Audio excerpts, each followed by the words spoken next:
ಎಲ್ರಿಗೂ ನಮಸ್ಕಾರ. ಠೇವಣಿದಾರರ ಸಂಘ ಷೇರುದಾರರ ವೇದಿಕೆ, ರಾಘವೇಂದ್ರ ಬ್ಯಾಂಕಿನ ಡೆಪಾಸಿಟರ್ಸ್ ಅಸೋಸಿಯೇಷನ್ ಮತ್ತು ಆಲ್ ಕ್ರೆಡಿಟ್ ಕೋಆಪರೇಟಿವ್ ಸೊಸೈಟೀಸ್, ಸಮರ್ಥ ಸೊಸೈಟೀಸ್ ಇಂದ ಅಪಾರ ಸಂಖ್ಯೆಯಲ್ಲಿ ಬಂದು ಸೇರಿದ್ದೀರಾ. ಅಪಾರ ಸಂಖ್ಯೆಯಲ್ಲಿ ಜನರಲ್ ಬಾಡಿ ಮೀಟಿಂಗ್ ಇಷ್ಟು ಜನ ಸೇರ್ತಿರೋ ಇಲ್ಲೋ ಒಂದೊಂದು ಸಲ ಅನಿಸುತ್ತೆ. ಬ್ಯಾಂಕಿನಲ್ಲಿ ಹಣ ಇಲ್ಲ, ಬ್ಯಾಂಕ್ ಇಲ್ಲ, ಇಲ್ಲಿ ಬಂದರೆ ಕಾಫಿ ಇಲ್ಲ, ಮಧ್ಯಾಹ್ನ ಊಟ ಇಲ್ಲ, ಮೈಕ್ ಇಲ್ಲ. ಇದನ್ನೆಲ್ಲ ನೋಡಿದ್ರೆ ಎಷ್ಟು ತಮ್ಮಲ್ಲಿ ಈ ಮೆಚ್ಚತಕ್ಕಂಥ ಗುಣ ತಮ್ಮ ಹತ್ರ ಇರುತ್ತೆ. ಎಷ್ಟೊಂದು ಪೇಷನ್ಸ್ ಇದೆ ನಿಮ್ಮ ಹತ್ರ. ಕಾಯ್ಕೊಂಡು ಕೂತಿದ್ದಾರೆ, ಯಾರು ಬೆಂಬಲ ಮಾಡಿಲ್ಲ. ನಿಜವಾಗ್ಲೂ ಮೆಚ್ಚತಕ್ಕಂಥ ವಿಷಯ. ನೊಂದಿದ್ದೀರಾ, ತುಂಬಾ ನೊಂದಿದ್ದೀರಾ, ಅದರಲ್ಲಿ ಎರಡು ಮಾತೇ ಇಲ್ಲ. ಎಷ್ಟೋ ಜನ ಸತ್ತು ಹೋಗಿದ್ದಾರೆ, ಒಂದು ಪೈಸೆನೂ ಅವರಿಗೆ ಸಿಗ್ಲಿಲ್ಲ. ಇವತ್ತಿನ ದಿವಸ ನೋಡಿದ್ರೆ ಪರಿಸ್ಥಿತಿ ಜನರದ್ದು ತುಂಬಾ ಕನಿಷ್ಠ ಪಕ್ಷದ ಆಗಿದೆ. ಎಲ್ಲಿ ಹೇಳ್ಕೊಳ್ಳೋದಿಲ್ಲ, ಎಲ್ಲಿದ್ದರೂ ಬೇರೆಯವ್ರ ದುಡ್ಡು ತಂದುಕೊಟ್ಟಿದ್ದನ್ನ ನಾವು ಇಟ್ಟು ಬ್ಯಾಂಕ್ನಲ್ಲಿ ನಾವು ಬೀದಿಗೆ ಬಂದಿದ್ದೇವೆ. ಈ ಪರಿಸ್ಥಿತಿ ನಮ್ಮಲ್ಲಿ ಬಂದಿದೆ. ಸೆಕ್ಷನ್ 35A 10/1/2020ಕ್ಕೆ ಇಂಪ್ಲಿಮೆಂಟ್ ಆಯಿತು. ಇವಾಗ 6 ವರ್ಷ ಮಿಕ್ಕೋಯ್ತು ಬಂದಿದೆ. ಈ 6 ವರ್ಷ ಅವಧಿಯಲ್ಲಿ ಒಂದು ಡಜನ್ಗೂ ಮಿಕ್ಕಿ ನಾವು ರಿಟ್ ಪಿಟಿಷನ್ ಫೈಲ್ ಮಾಡಿದ್ದೀವಿ. ಎಲ್ಲ ಸಂಘದಿಂದ, ನಮ್ಮ ಸಂಘದಿಂದ, ಇವ್ರ ಸಂಘದಿಂದ, ಎಲ್ಲ ಸಂಘದಿಂದ. ನಿಮಗೆ ರಿಲೀಫ್ ಸಿಕ್ಕಿತೇನು?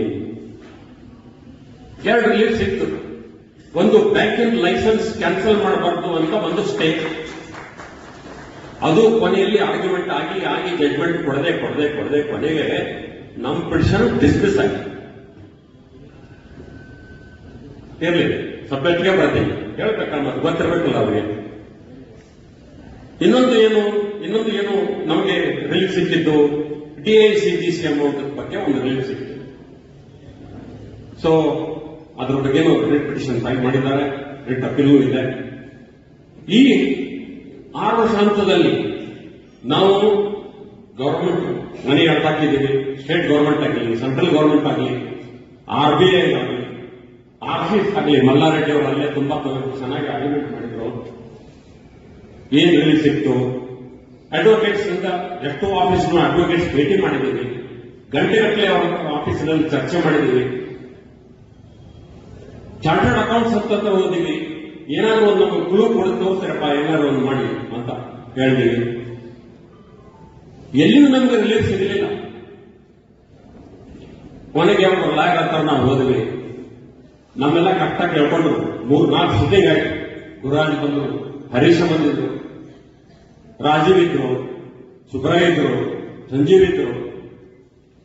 ಇವರೆಲ್ಲ ಕುತ್ಕೊಂಡು ಚರ್ಚೆ ಮಾಡಿದಾಗ ಅವ್ರು ಹೇಳಿದ್ರು, ನೀವು ಸೆಕ್ಯೂರಿಟಿ ಇದ್ದ ಬಗ್ಗೆ ಏನಾದರೂ ಒಂದು ಬೇಕು. ಇಲ್ಲೇ ಸೆಕ್ಯೂರಿಟಿನೇ ಇದ್ರೆ ದುಡ್ಡು ಬರುವುದಿದೆ ಅಂತ ಅಂತಾದ್ರೆ ಏನಾದ್ರು ಒಂದು ಮಾಡಬಹುದು, ಮಾಡಕ್ಕೇನು ಸಾಧ್ಯ ಇಲ್ಲ ಅಂತ ಹೇಳಿದ್ರಿಂದ ಕಷ್ಟಪಟ್ಟು ನಮ್ಮ ಹರೀಶ್ ಇವತ್ತು ನಾವು ನೆನೆಸ್ಬೇಕು. ಇವತ್ತಿನ ದಿವಸ ನಿಜವಾಗ್ಲೂ ರಿಮೆಂಬರ್, 572 ಕೋಟಿ ರೂಪಾಯಿಗಳ ಆಸ್ತಿ ಇದೆ. ಅದನ್ನ ಬ್ಯಾಂಕಿನವರು ದಾಖಲೆ ತಗೊಂಡಿಲ್ಲ. ಅದನ್ನು ತಗೊಳ್ಳಿಕ್ಕೆ ನಮ್ಮ ಹತ್ರ ಹಾಗಾದ್ರೆ ದಾಖಲೆ ತಂದು ಕೊಡಿ ಅಂತ ಅವ್ರು ಹೇಳಿದ್ರು. ದಾಖಲೆ ಒಯ್ದು ಕೊಟ್ಟಿವಿ. ದಾಖಲೆ ಹೆಂಗೆ ಕೊಟ್ಟಿದ್ದಾರೆ ಇವರು, ಅದೊಂದು ವಿಚಿತ್ರ. ಯಾವ್ಯಾವುದೋ ಸಪರೇಷನ್ ಆಫೀಸ್ನಲ್ಲಿ ರಿಜಿಸ್ಟರ್ ಆಗಿರುವಂತಹದ್ದು, ಮಾರ್ಗೇಜ್ ಮಾಡಿರುವಂತಹದ್ದು, ಅದೆಲ್ಲನೂ ಡಾಕ್ಯುಮೆಂಟ್ಸ್ ಇವರು ಕಲೆಕ್ಟ್ ಮಾಡಬೇಕು. ಒಂದೊಂದು ಇಂಡಿವಿಜುವಲ್ ಹುಡುಕಿ ತೆಗೆದರೆ ಸಿಗೋದಿಲ್ಲ. ಎಲ್ಲ ಎಂಟೈರ್ 1 ವರ್ಷ ತಗೊಂಡು ಅದರಲ್ಲಿ ಸರ್ಚ್ ಮಾಡಬೇಕು. ಹಾಗೆಲ್ಲ ಮಾಡಿ ಕಷ್ಟಪಟ್ಟು 572 ಕೋಟಿ ರೂಪಾಯಿದು ಆಸ್ತಿ ಇವತ್ತಿನ ದಿವಸ ಇದೆ. ಅದು ಬ್ಯಾಂಕಿನ ಬುಕ್ಸ್ ಅಕೌಂಟ್ಸ್ ನಲ್ಲಿ ಇಲ್ಲ. ತೋರಿಸಿದ್ದಾರೆ ಕ್ರೆಡಿಟ್ ಗೋಸ್ಕರ. ಆಗ ವಕೀಲರು ತುಂಬಾ ಖುಷಿಯಾದರು. ಮಲ್ಲಾರೆಡ್ಡಿ ಅವರ ಕೇಳ್ಕೋಬೇಕು, ನೀವು ಇರಲಿಲ್ಲ ಮೀಟಿಂಗ್ ನಲ್ಲಿ, ಕೇಳ್ಕೊಂಡು ಖುಷಿಯಾದರು. ಇನ್ನೂ ಇದಲ್ಲ ಅಂತ ಕೇಳಿದ್ರು. ನಾವು ಇದು ಹುಡುಕ್ತೇವೆ ಸರ್ ಅಂತ ನಾವು ಹೇಳಿದ್ರಿಂದ then we file writ petition against RBI. 2005ರಿಂದ 2025 ಏನ್ ಸ್ಟೇಟ್ಮೆಂಟ್ ಮಾಡಿದ್ದಾರೆ ಎಲ್ಲನೂ ತಪ್ ಗೊತ್ತೇ ಇಲ್ಲ ನಮಗೆ. ಒಳ್ಳೆಯದೇನೆ ತಗೊಂಡು ನಾವು ನನ್ನ ಅತಿ ಏನೋ ದುಡ್ಡು ಇಟ್ಟಿವಿ, ಆದ್ರೆ ಬ್ಯಾಂಕ್ ಇರೋದು ಈ ರೀತಿ ಇದೆ ಅಂತ ನಮ್ಗೆ ಗೊತ್ತಿರಲಿಲ್ಲ. ಎಲ್ಲನೂ ಕರೆಕ್ಟ್. ಮೊನ್ನೆ ನಾವು ಅಡ್ಮಿನಿಸ್ಟ್ರೇಟರ್ ಭೇಟಿ ಆದಾಗ ಕೇಳಿದ್ರು, ನೀವು ಬ್ಯಾಲೆನ್ಸ್ ಆಫ್ ಅಕೌಂಟ್ಸ್ ನೀವು ಒಪ್ತೀರಾ ಸರ್ ಅಂತ. ಲೇಟೆಸ್ಟ್ ನಾನು ಒಪ್ಪಲೇಬೇಕಲ್ಲ ಅಂದ್ರು. ಬೇರೆ ದಾರಿನೇ ಇಲ್ಲ, ನಮ್ಗೆ ಎಲ್ಲಿ ಹೋಗ್ತೇನೆ ಇಲ್ಲಿ ಅಪಜಯ. ಆದ್ರಿಂದ ನಾವೇನು ಕೋರ್ಟ್ಗೆ ಹೈಬ್ರಿಡ್ ಪಿಟಿಷನ್ ಹಾಕಿ ತೋರಿಸಿದ್ದೀವಿ 572 ಕೋಟಿ ರೂಪಾಯಿ ಆಸ್ತಿ ಏನಿದೆ ಅಂತ. ಹರೀಶ್ ಅವರು ಹೋಗಿ ವಿಡಿಯೋ ಮಾಡಿ ತೋರಿಸಿದ್ದಾರೆ, ಅವ್ರ ಮೆಸೇಜ್ ಹಾಕಿದ್ದಾರೆ, ತೋರಿಸಿದ್ದಾರೆ. ಇದೆಲ್ಲ ವಿಷಯ ಸಂಬಂಧಪಟ್ಟವರಿಗೆ ತಲುಪ. ಆವಾಗ ನಮ್ಮ ಜೊತೆಗೆ RBIನವರು ಸಾಫ್ಟ್ ಪೆಡಲಿಂಗ್ ಸ್ಟಾರ್ಟ್ ಮಾಡಿದ್ರು. ಹೌದಲ್ಲ ಸರ್? ಅಲ್ಲಿವರೆಗೆ ನಾವು ಮಾತಾಡ್ತಿರ್ಲಿಲ್ಲ, ನಮಗೂ ಏನು ಗೊತ್ತಿರಲಿಲ್ಲ ಏನಾಗತ್ತೆ ಅಂತ. ಆ ನಂತರ 3/11ಕ್ಕೆ ಎಕ್ಸ್ಪ್ರೆಷನ್ ಆಫ್ ಇಂಟ್ರೆಸ್ಟ್ ಬಂತು, ಕರೆದು. ಅದರ ಡೇಟು 3/12, ಕೊನೆ 2/12/2025 ಕೊನೆಯಿತ್ತು. ಅದರಲ್ಲಿ 2 ಈಗಾಗಲೇ ಹೇಳಿದ್ದಾರೆ. ಒಂದು ಧನ್ವರ್ಷ ಗ್ರೂಪ್, ಅಂಶುಮನ್ ಗಾಯಕ್ವಾಡ್ ಅವರು ರೆಪ್ರೆಸೆಂಟ್ ಮಾಡುವಂತದ್ದು Dhanvarsha group, Whites and Brooks Capital Limited ಅವರು ಬಂದಿದ್ದಾರೆ. ಜೂಪಿಟರ್ ಫಿನ್ಟೆಕ್ ಅವರು ಬಂದಿದ್ದಾರೆ. ಅವರಿಬ್ಬರು ಪ್ರಪೋಸಲ್ ಕೊಟ್ಟಿದ್ದಾರೆ. ಆ ಪ್ರಪೋಸಲ್ ಏನಿದೆ ಅಂತ ನಮ್ಗೆ ಗೊತ್ತಿಲ್ಲ. ಅದು ನಾವು ಕೇಳಿದ್ರೆ ಅವ್ರು ಹೇಳಿದ್ರೆ ಕಾನ್ಫಿಡೆನ್ಸ್ ರಿಪೋರ್ಟ್ ಅಂತಾರೆ. ಆಡಿಟ್ ರಿಪೋರ್ಟ್ಸ್ ಕೇಳಿದ್ರೆ ನಮ್ಗೆ ಕೊಡ್ತಾ ಇಲ್ಲ. ಯಾವುದು ಫೊರೆನ್ಸಿಕ್ ಆಡಿಟ್ ರಿಪೋರ್ಟ್ ಕೊಡಿ ಅಂದ್ರೆ ಇಲ್ಲ, ಅದೆಲ್ಲ ಕಾನ್ಫಿಡೆನ್ಸಿಯಲ್ ರಿಪೋರ್ಟ್. ಏನಾಗಿದೆ? ಸೆಕ್ಯೂರಿಟಿ ರಿಜಿಸ್ಟರ್ ಇಲ್ಲ ಈ ಬ್ಯಾಂಕ್. ಇಂಥ ಒಂದು ಪರಿಸ್ಥಿತಿಯಲ್ಲಿ ಈಗ ರೇಜು 572 ಕೋಟಿ ಆಸ್ತಿ, ಅದೆಲ್ಲ ಡಾಕ್ಯುಮೆಂಟ್ಸ್ ಯಾರ ಹತ್ರ ಇದ್ದಾರೆ? ಯಾರು ಬರೆದು ಕೊಟ್ಟಿಲ್ಲ, ಅವ್ರ ಹತ್ರನೇ ಇದೆ. ಡಾಕ್ಯುಮೆಂಟ್ಸ್ ರಿಜಿಸ್ಟರ್ ಆಗಿದೆ, ಪ್ರಾಪರ್ಟಿ ಅಲ್ಲೇ ಇದೆ. ಅವ್ರು ಸಾಲ ತೆಗೆದುಕೊಂಡಿಲ್ಲ ಅಂತ ಹೇಳ್ತಾರೆ. ಎಷ್ಟೊಂದು ಸಂದಿಗ್ಧ ಪರಿಸ್ಥಿತಿ ಅಂತ ನಾವು ನೋಡಿ, ಇದು ಒಂದು ಹಂತಕ್ಕೆ ತಂದು ನಿಲ್ಲಿಸಬೇಕಾಗಲ್ಲ ರೆಡ್ಡಿ ಅವರೇ. ಅದಕ್ಕೆ ಇದನ್ನೆಲ್ಲ ಹೇಳ್ಬೇಕಾಯ್ತು. ಹಿಂದಿನ ಹಿಸ್ಟ್ರಿ ಹೀಗಿದೆ. RBI ಅವರನ್ನು ಕೇಳ್ತಿರ್ಲಿಲ್ಲ, ಈಗ ಕೇಳ್ತಾ ಇದ್ದಾರೆ. ಎಕ್ಸ್ಪ್ರೆಷನ್ ಆಫ್ ಇಂಟ್ರೆಸ್ಟ್ ಬಂದಿದೆ, 4 ಜನ ಬಂದಿದ್ದಾರೆ, 2 ಪ್ರಪೋಸಲ್ ಕೊಟ್ಟಿದ್ದಾರೆ, ಇನ್ನಿಬ್ರು ಕೊಡಬೇಕಾಗಿದೆ. ಅವ್ರು 31ನೇ ತಾರೀಕು ತನಕ ಟೈಮ್ ತಗೊಂಡಿದ್ದಾರೆ. ಆ ಇನ್ನಿಬ್ಬರ ಹೆಸರು ಪಳನಿಸ್ವಾಮಿ, ಎಕ್ಸ್ ಆಂಬ್ಸ್ಮನ್ RBI, 45,000 ರೂಪಾಯಿ group of companies from Mangaluru. ಅವರು ಕರ್ನಾಟಕದವರೇ. ಮತ್ತು ಅಡ್ಮಿನಿಸ್ಟ್ರೇಟರ್ ಸ್ಪಷ್ಟವಾಗಿ ಅವರಿಗೆ ಹೇಳಿದ್ದಾರೆ, 31/12/2025 ನಂತರ ನಿಮಗೆ ನಾವು ಅವಕಾಶ ಕೊಡೋದಿಲ್ಲ. ಈ ಹಿಂದೆ ಕಾಸ್ಮಸ್ ಬ್ಯಾಂಕಿನವರು ಮತ್ತು TJSB ಸರ್ಕಾರಿ ಬ್ಯಾಂಕ್, ಠಾಣೆ ಜನತಾ ಸರ್ಕಾರಿ ಬ್ಯಾಂಕ್ನವರು, ಅವರು ಇಂಟ್ರೆಸ್ಟ್ ತೋರಿಸಿದ್ರು. ನಮ್ಮ ರಾಘವೇಂದ್ರ ಬ್ಯಾಂಕ್ ತಗೊಳ್ಳೋ ಸಲುವಾಗಿ ಗಮನಕ್ಕೆ ಯಾಕೆ ತಗೊಂಡ್ಬರ್ತಾ ಇದೆ ಅಂದ್ರೆ, ಈ 4 ಜನ ಬಂದಿದ್ದಾರೆ, ಇವರು ಬಿಟ್ಟು ಹೋಗಬಾರ್ದು. ದಯವಿಟ್ಟು ಅದನ್ನ ಅರ್ಥ ಮಾಡ್ಕೋಬೇಕು ನಾವೆಲ್ಲರೂ. ಈ 2 ಬ್ಯಾಂಕ್ನವರು ಬಂದು, ಯಾರು ಕಾಸ್ಮಸ್ ಬ್ಯಾಂಕಿನವರು, TJSB ಬ್ಯಾಂಕ್ನವರು ಬಂದು ಇದನ್ನೆಲ್ಲ ನೋಡಿ ಔತ್ಸುಕತೆ ತೋರಿಸಿ ಆಮೇಲೆ ಕೈ ಬಿಟ್ಬಿಟ್ರು. ಈ ಸಲ ಎಕ್ಸ್ಪ್ರೆಷನ್ ಆಫ್ ಇಂಟ್ರೆಸ್ಟ್ ಹಾಕಿಲ್ಲ. ಹೀಗಾಗಿ ಈಗ 4 ಏನು ಬಂದಿದ್ದಾರೆ, ಪ್ರಪೋಸಲ್ 2 ಇದೆ, 2 ಕೊಟ್ಟಿದ್ದಾರೆ. ಅದನ್ನು ನಾವು ಸರಿಯಾಗಿ ಉಪಯೋಗ ತಗೊಳ್ಬೇಕಾಗಿದೆ. ಇದು ಗಮನದಲ್ಲಿರುವಂತದ್ದು. ಈಗ ಪ್ರಪೋಸಲ್ಸ್ ಏನು? ಇಂಟ್ರೆಸ್ಟ್ ಪೋರ್ಷನ್ ಫೋರ್ಗೋ ಮಾಡಬೇಕು ಅಂತ ಬಂದು, ಯಾಕೆ ಮಾಡಬೇಕು ಅಂತ ನಾನು ಹೇಳಿಲ್ಲ, ಅವರಿಂದ ಪ್ರಪೋಸಲ್ ಇಲ್ಲ. ಅಂದ್ರೆ ಯಾಕೆ ಹೇಳ್ತಾ ಇದ್ದೀನಿ, ನೀವೆಲ್ಲರೂ ಇದಕ್ಕೆ ತಯಾರಾಗಿದ್ದರೆ ಸಾಧ್ಯ ಇದೆ. ಆಮೇಲೆ ಡೆಪಾಸಿಟ್ ಅಮೌಂಟ್ ನಲ್ಲಿ ಕೆಲವು ಪೋರ್ಷನ್ ಬಿಡಬೇಕು. 35% ತನಕ ಪ್ರತಿಯೊಂದು ಸೊಸೈಟಿ ಅವರು ಹೇಳಿದ್ದಾರೆ ಅಂತ ಎಕ್ಸ್ಪ್ರೆಷನ್ ಆಫ್ ಇಂಟ್ರೆಸ್ಟ್ ನಲ್ಲಿ ಇದೆ. ಐ ಡೋಂಟ್ ನೋ, 35% ಬಿಡ್ತೀವಿ ಅಂತ ಸೊಸೈಟಿ ಅವರೇನು ಹೇಳಿದಾರಂತೆ. ಅದನ್ನ ಎಕ್ಸ್ಪ್ರೆಷನ್ ಆಫ್ ಇಂಟ್ರೆಸ್ಟ್ ನಲ್ಲಿ ಬರಕ್ ತೋರಿಸಿದಾರೆ ಅವರು. ಆ ವಿಷಯ ನಮ್ಗೆ ಗೊತ್ತಿಲ್ಲ. ಆಮೇಲೆ ಇರಲಿ,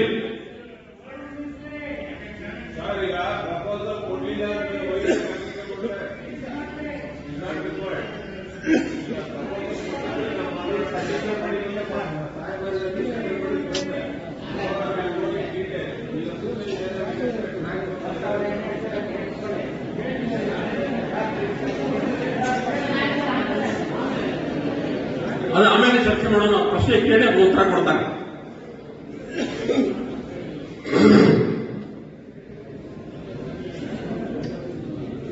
ಈಗ the meeting between investors and depositors is ruled out. ಅವ್ರ ಮೀಟಿಂಗ್ ಮಾಡಿ ನಿಮಗೆ ಕಾನ್ಫಿಡೆನ್ಸ್ ತಗೊಂಡು ಎಷ್ಟು ಬಿಡಬೇಕು, ಎಷ್ಟು ತಗೋಬೇಕು, ಎಷ್ಟು ಕೊಡಬೇಕು ಅನ್ನೋ ವಿಚಾರ ಇಲ್ಲ. So who is going to safeguard our interest? Our interest is being safeguarded by RBI and also by our administrator. ನಾವು ಇದ್ರ ಬಗ್ಗೆ ಸ್ಪೆಸಿಫಿಕ್ ಆಗಿ ಅವ್ರ ಪ್ರಶ್ನೆ ಕೇಳಿದ್ದೀವಿ. ಮತ್ತೆ ನಮಗೆ ಅವಕಾಶ ಇಲ್ಲ ಅಂದ್ರೆ ಏನ್ ಮಾಡೋದು ಸರ್ ಅಂತ. ನಾನು ಇರ್ತೀನಲ್ಲ, ನಾನು ನೋಡ್ತೀನಿ ಅಂತ ಹೇಳಿದ್ದಾರೆ. So I have to bank on him. So ಈಗ 10 ಲಕ್ಷ ರೂಪಾಯಿವರೆಗೆ ಪ್ರತಿಯೊಬ್ಬರಿಗೆ ಗುಟ್ಟು ಅಂತದ್ದು, ಅದು ಪ್ರೋರೋಟ್ ಆಗತ್ತೋ ಅಥವಾ ಲಂಸಮ್ ಬಿಡ್ತಾರೋ ಅಂತ ಒಂದೇನೋ ಉದಾಹರಣೆ ತಗೊಂಡ್ರೆ 10 ಲಕ್ಷ ರೂಪಾಯಿ ನಾವು ವಾಪಸ್ ಕೊಡ್ತೇವೆ ಅಂತ ಹೇಳಿದಾಗ ಎಷ್ಟು ಜನರು ಕ್ಲಿಯರ್ ಆಗ್ಬೋದು? 33,226 ಡೆಪಾಸಿಟರ್ಸ್ಗೆ ರಿಲೀಫ್ ಸಿಗಬಹುದು. ಅದಂತೆ ಸೊಸೈಟಿಗೆ 867 ಡೆಪಾಸಿಟರ್ಸ್ ಅವ್ರಿಗೆ ಸಿಗಬಹುದು. ಅಂದ್ರೆ ಇನ್ನೂ ಸಾಕಷ್ಟು ಜನ ಇದ್ದಾರೆ, ಸಾಕಷ್ಟು ಜನ ಉಳಿತಾರೆ. ಅದೇನ್ ಮಾಡಬೇಕು ಅದನ್ನು ನೋಡ್ಬೇಕು. ಎಕ್ಸ್ಪ್ರೆಷನ್ ಆಫ್ ಇಂಟ್ರೆಸ್ಟ್ ನಲ್ಲಿ RBI ಅವರು ಯಾವ ರೀತಿ ವರ್ತನೆ ಮಾಡ್ತಾರೆ, ಹಾಗೆ ಏನಾದ್ರು ಸೆಟಲ್ ಮಾಡ್ತಾರೆ, ಆ ವಿಷಯ ನಮಗೆ ಗೊತ್ತಿಲ್ಲ. ಪ್ರತಿಯೊಬ್ಬರು ಈಗ 4 ಜನರ ಹೆಸರು ಹೇಳಿದ್ರೆ 4 ಜನರು ಯಾವ್ಯಾವ ರೀತಿಯ ಆಫರ್ ಕೊಟ್ಟಿದ್ದಾರೆ ನಮ್ಗೆ ಗೊತ್ತಿಲ್ಲ. ಆದರೆ interest of the deposits is required to be safeguarded. ಅವರು UCB ಇಂದ ಸ್ಮಾಲ್ ಫೈನಾನ್ಷಿಯಲ್ ಬ್ಯಾಂಕ್ ಮಾಡ್ತಾರೋ ಅಥವಾ ಏನ್ ಮಾಡ್ತಾರೋ ಗೊತ್ತಿಲ್ಲ. ಆದ್ರೆ ಈ ಎಲ್ಲ ವಿಷಯಗಳು ನಿಮ್ ಗಮನದಲ್ಲಿ ಇರಲಿ. ಆ ವಿಷಯಗಳು ಆ ಹಂತಕ್ಕೆ ಬರ್ತವೆ. ನಮ್ಗೆ ಗೊತ್ತೇ ಇಲ್ಲ ಅಂತ ಆಗ ನಾವು ಅನ್ಲಿಕ್ಕೆ ಸಾಧ್ಯ ಇಲ್ಲ. ಈ ರಿವೈವಲ್ ಸ್ಟಾರ್ಟ್ ಆಗಿದ್ರೆ ಕನಿಷ್ಠ ಪಕ್ಷ 6 ತಿಂಗಳ ಅವಧಿ ಬೇಕಾಗ್ತದೆ. 6 ತಿಂಗಳ ಅವಧಿ ಮಿನಿಮಮ್ ಅದು ಬೇಕಾಗ್ತದೆ. ಎಲ್ಲ ಪ್ರೊಸೆಸ್ ಆಗಬೇಕು. ಒಂದು ವಿಷಯ ಅಂತಂದ್ರೆ ಡೀಡ್ ಆಫ್ ಅಮಲ್ಗಮೇಷನ್ ಏನ್ ಸೈನ್ ಮಾಡ್ತೀರಿ ಅವತ್ತಿನಿಂದ ಈಗ ನಿರ್ದೇಶಕರು ಇನ್ವೆಸ್ಟರ್ ಕೈ ಕೆಳಗೆ ಕೆಲಸ ಮಾಡಲ್ಲ, ಅವ್ರು ಹೊರಗೆ ಹೋಗ್ತಾರೆ. ಅವರು ಇನ್ಫ್ಯಾಕ್ಟ್ ಜನವರಿ 17ಕ್ಕೆ ಮುಗಿಯುತ್ತೆ ಪೀರಿಯಡ್. ಜನವರಿ 17ರಂತ ಅವರು ಇದು ಮುಗಿಯುವವರೆಗೆ ನಿಲ್ಲಿರ್ತಾರೆ. ಅಮಲ್ಗಮೇಷನ್ ಡೀಡ್ ಆದ್ರೆ ಆ ನಂತರ ಅವ್ರು ಹೋಗ್ತಾರೆ. ಆದ್ರಿಂದ ಇದು ಇನ್ವೆಸ್ಟರ್ಸ್ ಮತ್ತು RBI ನಡುವೆ ಆಗುವಂತಹದ್ದು ವಿಷಯ. ಈಗ ಯಾವುದಾದ್ರೂ ಪ್ರಪೋಸಲ್ ನಮ್ಗೆ ಬೇಡಾಗಿತ್ತು, ನಾವು ಈಗಾಗಲೇ ಕೊಟ್ಟಿದ್ದೀವಿ ಪ್ರಪೋಸಲ್, ಒಪ್ಪಲಿಲ್ಲ ಅಂತಂದ್ರೆ ಮತ್ತೊಂದು ಪ್ರಪೋಸಲ್ ಕೊಡಬಹುದು ನಮ್ಗೆ. ಯಾಕಂದ್ರೆ ಅವರ ಇಂಟ್ರೆಸ್ಟ್ ಕಾರಣ ಅದು ಮುಖ್ಯ. ನಮ್ಮ ಹಣ ನಮ್ಗೆ ವಾಪಸ್ ಬರಬೇಕು, ನಮ್ಮ ಹಣ ನಮ್ಗೆ ವಾಪಸ್ ಬರಬೇಕು. ಅದು ಧ್ಯೇಯ ನಮ್ಮ ಹತ್ರ ಇದೆ. ಅದ್ರ ಬಗ್ಗೆ ಸಾಕಷ್ಟು ಎಲ್ಲರೂ ಪ್ರಯತ್ನ ಮಾಡ್ತಾ ಇದ್ದಾರೆ. ನಿಸ್ವಾರ್ಥ ಸೇವೆಯಿಂದ ದುಡಿತಾ ಇದ್ದಾರೆ. ನಿಸ್ವಾರ್ಥ ಸೇವೆ ಇಷ್ಟು ನಾವು ನೆನೆಸ್ಬೇಕು. ಗುರುರಾಜು ನಾವು ಎಲ್ಲ ಹೋಗಿದ್ದೀವಿ. ಸೋಮದಾಸ್ ಅವ್ರ ಆಫೀಸ್ ಹೋದಾಗ ಪಾರ್ಕ್ ಮಾಡೋ ಹಂತದಲ್ಲಿ ಖುಷಿ ಕೆಳಗೆ ಬಿದ್ದು ಬಿಟ್ರು. ಅಷ್ಟೊಂದು ಸಿನ್ಸಿಯರ್ ಆಗಿ ಅವರು ಕೆಲಸ ಮಾಡ್ತಾ ಇದ್ದಾರೆ. ಗುರುರಾಜ್ ಆಗಲಿ, ಹರೀಶ್ ಆಗಲಿ, ಮತ್ತು ರೆಡ್ಡಿ ಆಗಲಿ, ರಿಯಲಿ ವಂಡರ್ಫುಲ್. ಒಂದು ಪೈಸೆ ಆಚೆ ಈಚೆ ಹಾಕೊಡೋದಿಲ್ಲ. ನಾವು ಟೀ ನಾವು ಕೊಡಿದ್ದೇವೆ, ನಮ್ಮ ಟ್ರಾವೆಲ್ ಎಕ್ಸ್ಪೆನ್ಸ್ ನಾವು ಹಾಕಿ ಹೋಗ್ತೇವೆ ಎಲ್ಲ ಕಡೆ. ರಿಯಲಿ ಅಪ್ರಿಷಿಯೇಬಲ್ ಅಂತ ಹೇಳಿ ನಾನು ಒಂದೆರಡು ಮಾತು ಮುಗಿಸ್ತೇನೆ. ಪ್ರಶ್ನೆಗಳಿದ್ದರೆ ಉತ್ತರ ಕೊಡ್ತಾರೆ.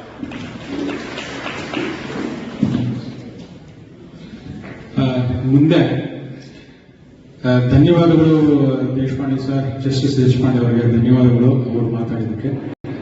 ಮುಂದೆ ಈ ಟೆಕ್ನಿಕಲ್ ಪಾಯಿಂಟ್ಸ್ ಮತ್ತೆ ನಮ್ಮ ಇನ್ವೆಸ್ಟ್ಮೆಂಟ್ ಅಲ್ಲಿ ಯಾವ ರೀತಿಯಾಗಿ ಈಗ ಆ ಪ್ರಪೋಸಲ್ ಬರಬಹುದು ಮತ್ತೆ ನಾ ಏನು ಟೆಕ್ನಿಕಲ್ ಪಾಯಿಂಟ್ಸ್ ಮಾತಾಡಿದೆ ಅದರ ಬಗ್ಗೆ ಕೂಲಂಕುಷವಾಗಿ ನಮ್ಮ ಚಾರ್ಟ್ ಅಕೌಂಟೆಂಟ್ ಆಗಿರ್ತಕ್ಕಂತಹ ಸೋಮದಾಸ್ ಅವರು ಬಗ್ಗೆ ಬೆಳಕು ಹಂಚುತ್ತಾರೆ ಅಂತ ಚೆಲ್ಲಿ ಅಂತ ನಾನು ಬೇಡ್ಕೋತೀನಿ.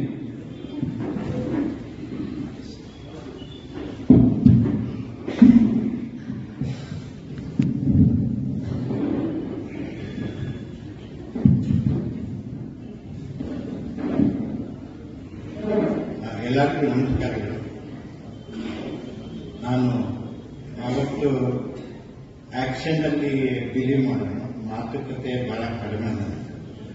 ನಾನು ಗುರುರಾಜ್ ಅವರು ಹೇಳಿದರೆ ಅವ್ರ ಜೊತೆಗೆ ನಾನು ಕನ್ಸಿಸ್ಟೆಂಟ್ ಆಗಿ ಜನವರಿ 20 ಗುರುರಾಘವೇಂದ್ರ ಬ್ಯಾಂಕ್ ಬಂದಾಗಿಂದ ಈ various forums I am associated with people for revival and payment of deposit money is my motive.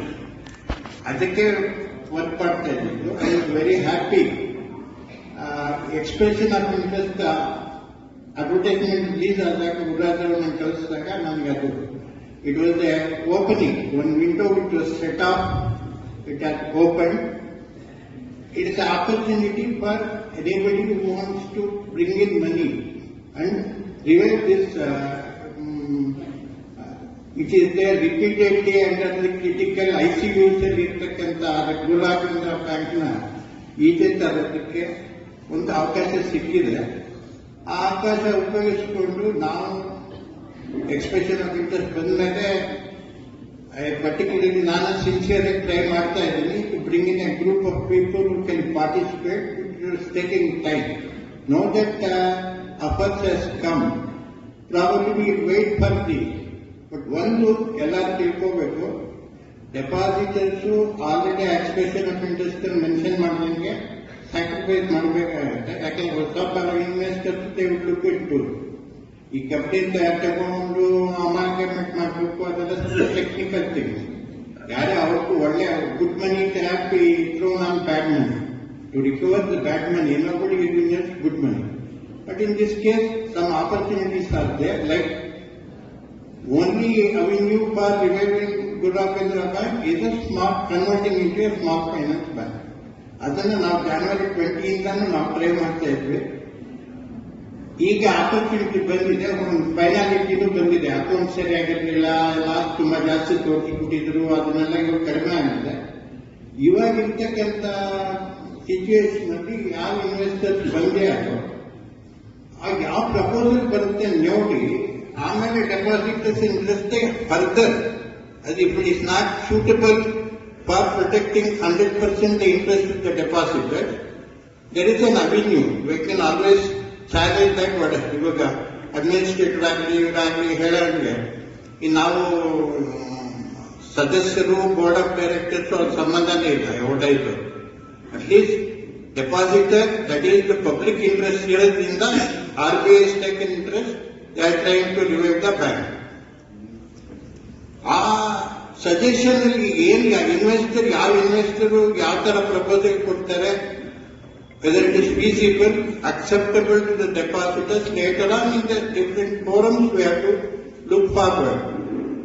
ನಾನು ಒಂದೇನಂದ್ರೆ, ಈಗ ಪ್ರೆಸೆಂಟ್ ವರ್ಕಿಂಗ್ ಅಲ್ಲಿ ಅವ್ರು ಕೊಟ್ಟಿರೋ ಇದರ ಪ್ರಕಾರ ಒಂದು 200-250 ಕೋಟಿ ತರತಕ್ಕಂಥ ಇನ್ವೆಸ್ಟರ್ ಇದ್ರೆ ಈ ಬ್ಯಾಂಕಿನ ರಿವೈವ್ ಮಾಡಬಹುದು ಅಂತ ಒಂದು ಪ್ರಪೋಸಲ್ ನಾನು circulated among investors and trying to bring some investors group. Gururaj Rao ನಾನು ಅಶ್ಯೂರೆನ್ಸ್ ಕೊಡೋದಷ್ಟೇ, ನಿಮಗೂ ಡೆಪಾಸಿಟರ್ಸ್ಗೆ ಯಾರೇ ಇನ್ವೆಸ್ಟರ್ ಬಂದು if that proposal is not acceptable to us, it can be improved upon, we can take a chance at that time. Because whatever administrator says, anybody says, since DAEC is involved, RBI as a regulator has failed to protect the interests of the depositor, which has been brought out in various forms. It is their responsibility to take part of the loss. They can't simply say, "Illa now investor ke kudakagala depositors." Some sacrifices have been done, like the interest portion that has accumulated, which comes to about 30%. ಅವರು expression of interest ಅಲ್ಲಿ ಹಾಕಿದ್ದಾರೆ. ಒಂದು up to 30% ನೀವು you may have to give up. Balance ನಿಮಗೆ long term equity, bond, ಯಾವುದೋ any instrument which is there are presidents also. ಆ ತರ ಮಾಡಿ ಬರುತ್ತೆ. ಏನಂದ್ರೆ ಇಮಿಡಿಯೇಟ್ ಆಗಿ ಯಾರೇ ಆಗಲಿ 10-15%, ಇವತ್ತು 1000 ಕೋಟಿ ಇದೆ ಅಂತೇಳಿ ಡೆಪಾಸಿಟ್, ಅಟ್ಲೀಸ್ಟ್ ಒಂದು 150 ಕೋಟಿ ಇಮಿಡಿಯೇಟ್ ಆಗಿ ಡಿಸ್ಟ್ರಿಬ್ಯೂಟ್ ಮಾಡಬೇಕು ಡೆಪಾಸಿಟರ್ಸ್ಗೆ. 6 ವರ್ಷದಿಂದ ಕಾದಿರೋದು 5 ಲಕ್ಷ ಬಂದಿದೆ. 5 ಲಕ್ಷ ಆದ್ಮೇಲೆ ತಿರ್ಗಾ ನೆಕ್ಸ್ಟ್ ಇನ್ಸ್ಟಾಲ್ಮೆಂಟ್. ಇವಾಗ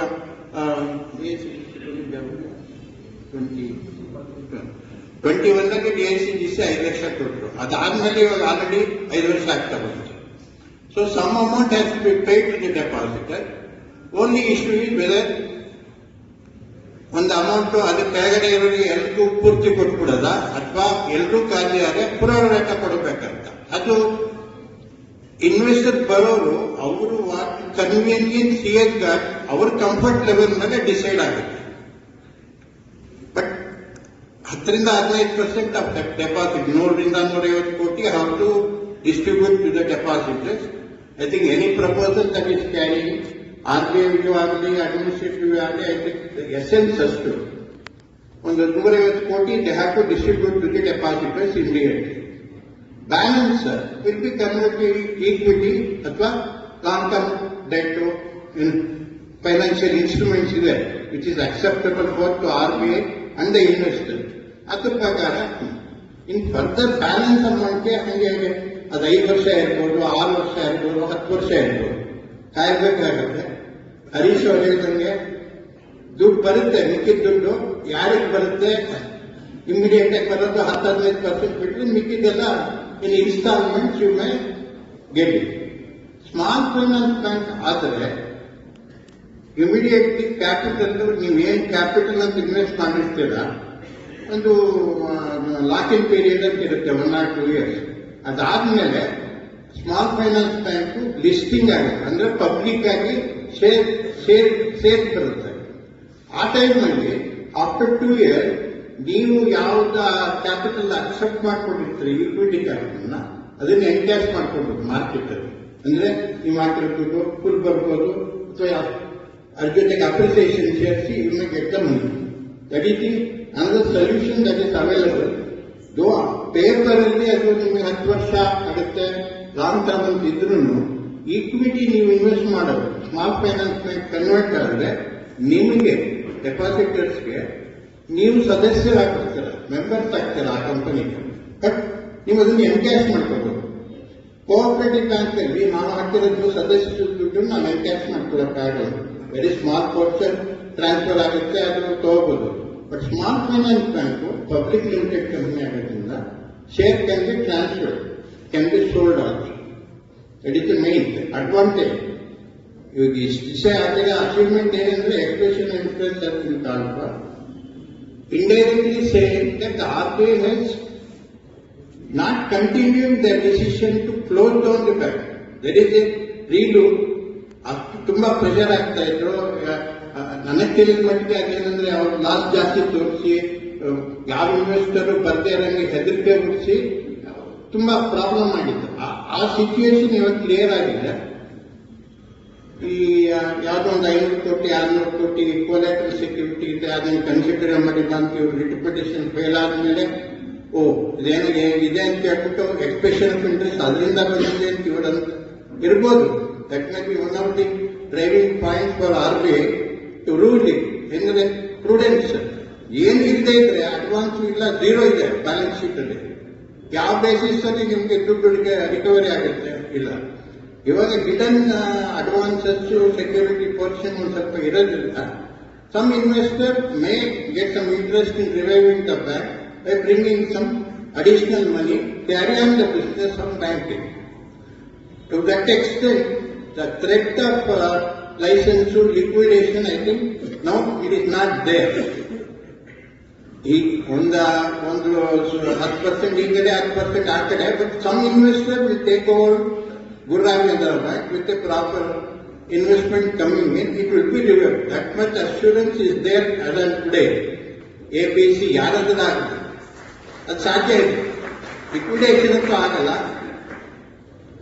ಇನ್ವೆಸ್ಟರ್ಸ್ಗೆ ಎಷ್ಟು ಸ್ಯಾಕ್ರಿಫೈಸ್ ಫರ್ದರ್ ಮಾಡಬೇಕಾಗುತ್ತೆ, ಎಷ್ಟು ವರ್ಷ ಕಾಯಬೇಕಾಗುತ್ತೆ, that depends on the investor group it is coming in. Maybe if some investor is interested in talking to the depositors association later on, if that arises, we can come into. ಇವಾಗ ಅವ್ರು ಹೇಳ್ತಾ ಇದ್ದಾರೆ ನಾವು ಯಾರ ಹತ್ರ ಮಾತಾಡಲ್ಲ ಅಂತ. The reason I think you always an investor they will work out. ಈ ತರ ಇದೆ ಹಿಂಗಿದೆ ಅಂದ್ರೆ ಪ್ರಾಪರ್ ಅಪ್ರೋಚ್ ಇದ್ರೆ it will happen. Via media can be founded and it can be implemented. So the threat of closing down, not getting the depositors back repaying the TACTC, all these things are being taken care by the new investor who is coming in to revive the bank. ಇಷ್ಟು ನಾನು ಹೇಳಕ್ಕೆ ಇಷ್ಟಪಡ್ತೀನಿ.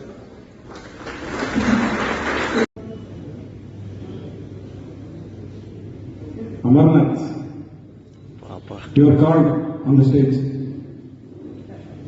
ಅವ್ರು ಇರ್ಬೇಕಾಯ್ತು ಪಾಪ nice person. ಒಂದು ಕರತಾಡನದೊಂದಿಗೆ ಅವ್ರನ್ನ stage ವೇದಿಕೆ ನಡೆಸಿದ್ದೇನೆ.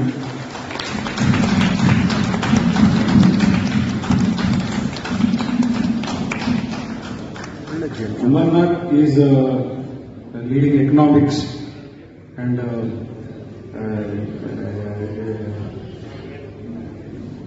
is a US ಯೂನಿವರ್ಸಿಟಿಯಲ್ಲಿ ಓದತಕ್ಕಂಥ ಎಕನಾಮಿಸ್ಟ್. ನಮಗೆ ಇನ್ಫಾರ್ಮೇಶನ್ ಬ್ಯಾಕ್ ಗ್ರೌಂಡ್ ಅಲ್ಲಿ ಒಂದು ಒಳ್ಳೆ ಇನ್ಫಾರ್ಮೇಶನ್ ಬ್ಯಾಂಕ್ ಅವರು ನಾಲ್ಕು ಮಾತಾಡ್ತಾರೆ.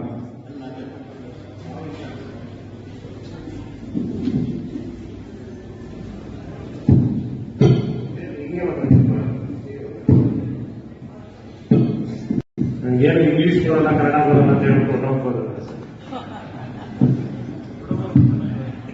ವಿದ್ಯಾಭ್ಯಾಸ ಆಗಿಲ್ಲ ಹಾಗೆ ಅಂತ ಹೇಳ್ಬೋದು.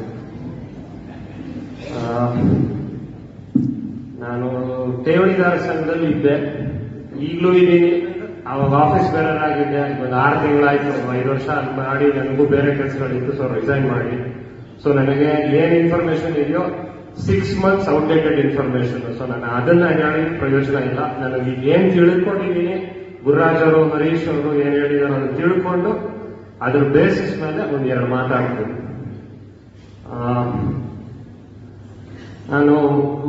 ತಾವು ನನ್ನ ಲಾಸ್ಟ್ 5 years ಅಲ್ಲಿ ಠೇವಣಿದಾರ ಸಂಘದ AGM ಅಲ್ಲಿ ನನ್ನ ಮಾತನ್ನು ತಾವು ಕೇಳಲಾಗಲ್ಲ, ನೋಡಿರ್ಬೋದು.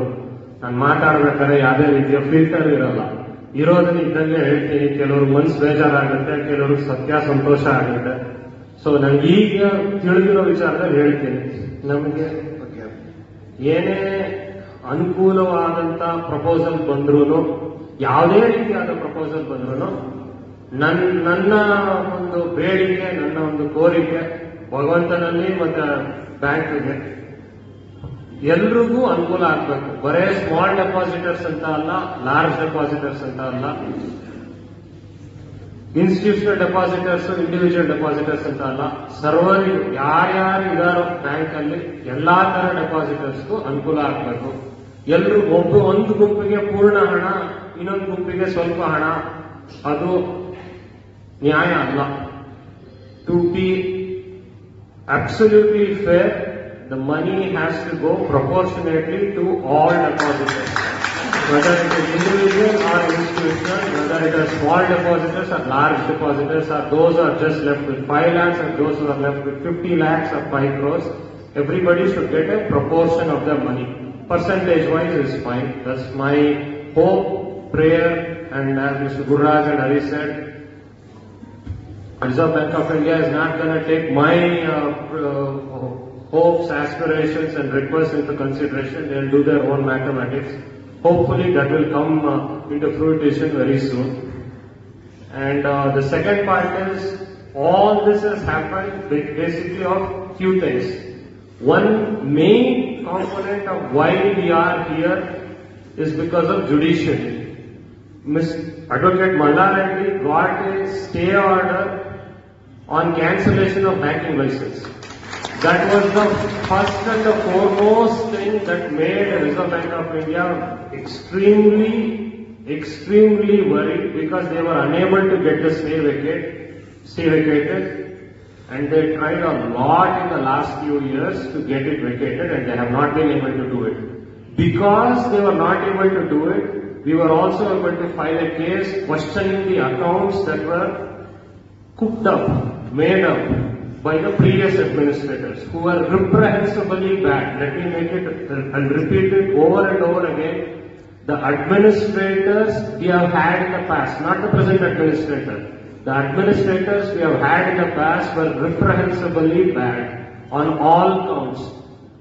The EOI should have come in 2021, not in 2025. The reason why it took 4 years itself tells how bad the situation was, and it was actually the situation was made to go back by the past two administrators. One was not cooperative with the depositors. The other one left the staff members, and as I said, I do not use any filters, but borderline retarded staff members to run the show for 1 year. The previous administrator, I'll take his name, Mr. Hande.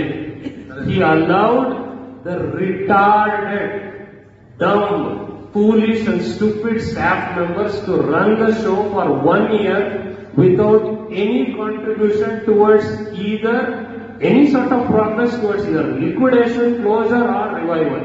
No recovery was done. Nothing was done. In fact, he made it worse in his stay, and thankfully RCS kicked him out. People say the last administrator left. No. His order clearly says you have not met the requirements as an administrator, therefore you have been hereby removed. ಕನ್ನಡದಲ್ಲಿದೆ, ನೀವು ಕೆಲಸ ಸರಿ ಮಾಡಿಲ್ಲ ಅಂತ ನಿಮ್ಮನ್ನು ತೆಗಿತಾ ಇದೀವಿ ಅಂತ ಇದೆ. So the last administrator did not resign, he was removed. So the present administrator finally did something that was supposed to have been done in 2021.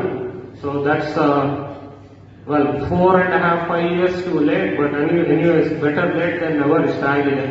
So I thank Mr. Mallareddy to actually have initiated that. Without his stay order, we would have not been here by my guess is by early 2024 the bank would have been closed. 2 ವರ್ಷದಿಂದನೇ bank close ಆಗೋಗಿರೋದು. ಒಂದ್ಸತಿ close ಆದ್ಮೇಲೆ ಮತ್ತೆ ಅದು reopen ಮಾಡಿಸೋದು, ಅದಕ್ಕೆ stay ತರೋದು, it has not happened before. I don't think it would have happened now either. So that's one thing. The second thing is, thanks to questioning the accounts and also Teodidar Sangha also making sure that they filed a case bringing in the securities which were not taken into consideration during the formation of the balance sheets. All these factors played a role in getting the EOI done. Hopefully the EOI will give us good results. And as Mr. Ranganath said a couple of minutes back, I sincerely request people not to heed to the comments made on WhatsApp. Yesterday there was an ass of an individual, and even today has put up absolute garbage on WhatsApp saying that some signatures would be done, this and that. Well, the ass remains an ass. So please do these sort of rubbish comments on WhatsApp is not going to help, and request people not to heed to these sort of people. And finally, thank you very much, and thanks to Mr. Mallareddy specifically, and Mr. Gurraj, Harish, Mr. Somdas, Mr. Ranganath, and all the dignitaries on the stage. They have brought a lot of gravitas to what has happened in the last 4 months. My guess is the next 4 months will be very interesting. And there is one thing Mr. Mallareddy has always told me, it is not done till the fat lady sings. So unless there is a gazette notification that the bank has been taken over, it has been shortlisted or whatever, the approval and all those things are officially done. It is pertinent on our part to be always suspicious and be guarded on whatever news we get, whether it is positive or negative. Because once bitten, twice shy. ನಾವು ಇಲ್ಲಿವರೆಗೂ ನೋಡಿರೋ ಹಂಗೆ ಬರುತ್ತೆ ಅನ್ಕೊಂಡು ಬಂದಿಲ್ಲ. ಅಯ್ಯೋ ಅದು ಬರಲ್ಲ ಅಂದ ತಕ್ಷಣ ಮಾರನೇ ದಿವಸನೇ ನಮಗೆ ನೋಟಿಸ್ ಬಂದಿದೆ. ಸೊ ಈ ಕಾರಣದಿಂದ ಅಫಿಷಿಯಲ್ ಆಗಿ ರಿಸರ್ವ್ ಬ್ಯಾಂಕ್ ಆಫ್ ಇಂಡಿಯಾ ಇಂದನೋ ಅಡ್ಮಿನಿಸ್ಟ್ರೇಟರ್ ಇಂದನೋ ನಮಗೆ ಅನೌನ್ಸ್ಮೆಂಟ್ ಆಗೋವರೆಗೂ we should be guarded and pray to the Lord Almighty to get our money back as soon as possible. Obviously, there will be some sort of, whether it is perpetual, cumulative, non-preferential shares, or if it is some sort of conversion into equity into the new small finance bank, which we could sell it off later once the IPO comes, whether it will be an interest-bearing account, ನಮ್ಗೇನು ಗೊತ್ತಿಲ್ಲ ವಿಚಾರ. ಏನ್ ಬಂದ್ರು ನಾವು liquidation ಆದಾಗ 0 ಬರ್ತಿತ್ತು, ಏನ್ ಬಂದ್ರು 0ಗಿಂತ ಬೆಟರ್ ನಮ್ಮ ಸಿಚುಯೇಷನ್ ಅಂತ ಅನ್ಕೊಂಡು ನಾವು ಮುಂದೆ ಹೋಗುತ್ತೆ. Thank you very much. ಧನ್ಯವಾದಗಳು Amarnath. Youthful young energy jumping from the stage. Thank you Amarnath. ಈ ಮುಂದೆ ಈಗ ಮಲ್ಲಾರೆಡ್ಡಿ ಅವ್ರನ್ನ ನಾನು ಸ್ಪೆಸಿಫಿಕ್ ಆಗಿ ಮಾತಾಡಕ್ಕೆ ಕೇಳಿದೆ. ಇಲ್ಲ, ನೀವು ಕ್ವಶನ್ ಅಂಡ್ ಆನ್ಸರ್ ಸೆಷನ್ ಮಾಡಿ. ಆ ಕ್ವಶನ್ ಅಂಡ್ ಆನ್ಸರ್ ಸೆಷನ್ ಅಲ್ಲಿ ಏನೇನು ಪ್ರಶ್ನೆಗಳು ಬರುತ್ತೆ ಅದಕ್ಕೆ ನಾನು ನನ್ನ ಕೈಲಾದಷ್ಟು ಮಟ್ಟಿಗೆ ನಾನು ಉತ್ತರ ಕೊಡ್ತೀನಿ ಅಂತ ಅವರು ಹೇಳಿರೋದ್ರಿಂದ we will proceed to the next level. ಈಗ 12:15 we will give half an hour as time for our Q&A session. We will give half an hour as a question and answer session. So anybody has any question, you can direct to the stage and we will try our best to answer these questions. Or if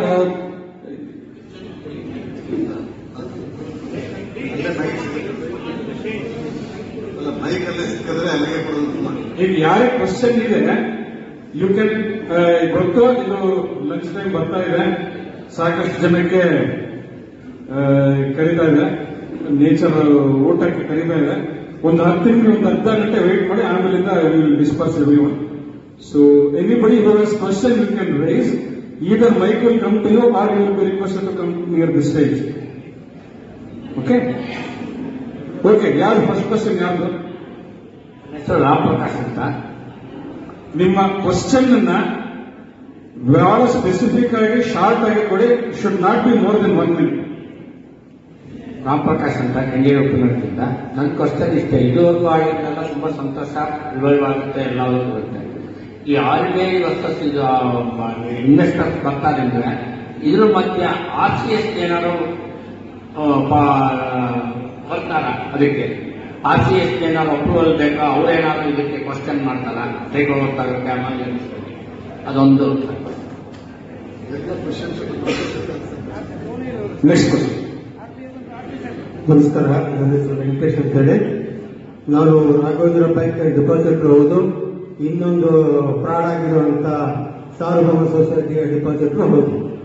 ಈಗ ಹರೀಶ್ ಅವರು 503 ಕೋಟಿ ರೂಪಾಯಿ ಪ್ರಾಪರ್ಟಿಗಳನ್ನು ಬೇರೆ ಬೇರೆ sub register ಆಫೀಸಿಂದ documents ಎಲ್ಲ collect ಮಾಡಿ ಇಷ್ಟು ವರ್ತ್ ಆಫ್ ಪ್ರಾಪರ್ಟಿ ಬ್ಯಾಂಕ್ ಅಲ್ಲಿ ಇದೆ ಅಂತ ಹೇಳಿ ತೋರಿಸಿದ್ದಾರೆ. It's good thing actually. Hats off to Harish. ಅಂದ್ರೆ ನಾವು ಆ ಎಫರ್ಟ್ಗೆ ನಾವು ಖಂಡಿತವಾಗೂ ನಾವು ಅಪ್ರಿಷಿಯೇಟ್ ಮಾಡಲೇಬೇಕು. ಅವರು ಏಕಾಂಗಾಗಿ ಹೋರಾಟ ಮಾಡ್ತಿದ್ದಾರೆ. ಪ್ರತಿ ಸಲ ಕೂಡ ಅವರು ಇದನ್ನು ಮಾಡಬೇಕಾದ್ರೆ ಕೂಡ ನಾನು ಜಾಯಿನ್ ಆಗಿದ್ರು ಕೂಡ ಆಮೇಲೆ ನಾನು ಯೂಟ್ಯೂಬ್ ಎಲ್ಲ ನೋಡಿ ನಾನು ನಿಮ್ಮ ಹತ್ರ ಮಾತಾಡಬೇಕು ಅಂದ್ರೆ ಸುಮಾರು ಸಲ ಪ್ರಯತ್ನ ಮಾಡಿದ್ದೆ. ಈಗ ರಿಯಲಿ ಅಪ್ರಿಷಿಯೇಟ್ ಮಾಡುವಂಥದ್ದು. ಜೊತೆಗೆ ಇನ್ನೊಂದು ನನಗೆ ಇವರು ಕನ್ಸಿಡರೇಷನ್ ಸೌಂಡ್ ಒಂದ್ ಸೆಕೆಂಡ್ ಅದು ಕಮ್ಮಿ ಆಗ್ತಾ ಇದೆ.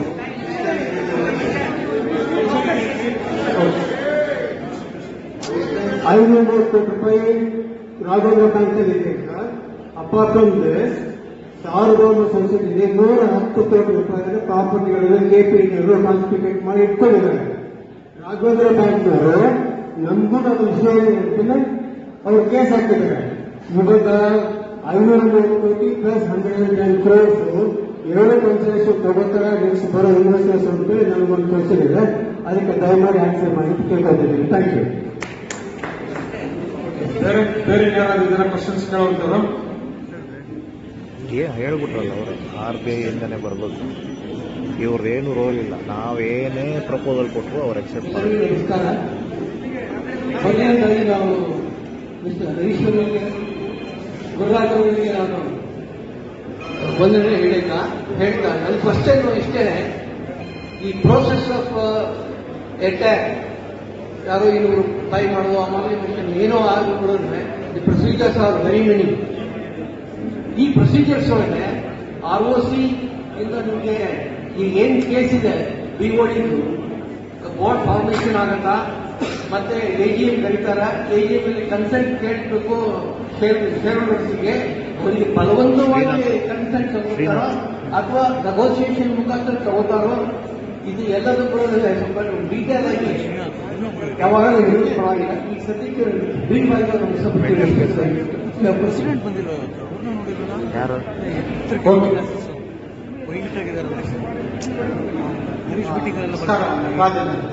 ನೋಡಿಲ್ಲಪ್ಪ ನಾನು. Thanks for the entire group of getting to this stage. One point is not clear to me. What is the investment required by a takeover bank or what is the amount they have to bring? That is one thing. In the case of Yes Bank, SBI has put 50,000 crores and they revived it. Why such an merger ಬಗ್ಗೆ ಯಾಕೆ ಮಾತಾಡ್ತಾ ಇಲ್ಲ ಯಾರು? Merger ಬಗ್ಗೆ those things are important. What is the investment merger ಆಗ್ಬಿಟ್ಟಿದ್ರೆ ಚೆನ್ನಾಗಿ. the investor has to bring in? Because if the EOA